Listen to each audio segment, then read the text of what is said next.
તેરા તુझको અર્પણ એ એવો કાર્યક્રમ છે કે જેના થકી હજારો લોકોને પોતાની ખોવાયેલી, ચોરાયેલી કે પછી અનેક જગ્યા પર ચીટિંગ થયેલી ચીજ વસ્તુ, કોઈનો કિંમતી સામાન, ભગવાનની મૂર્તિઓ, કોઈ માતાના મંગલસૂત્રો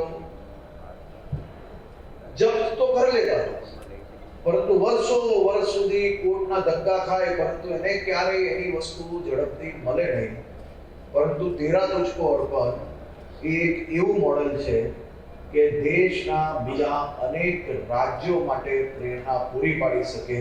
એ મોડેલ થકી તેરા તુझको અર્પણ દ્વારા ગુજરાત પોલીસે હજારો લોકોને એમનો અમાનત, એમનો હક એ પાછું સ્વમાનભર એને આપવામાં તમે સફળતા પ્રાપ્ત કરી છે. તે બદલ બી હું આપને અભિનંદન આપું છું.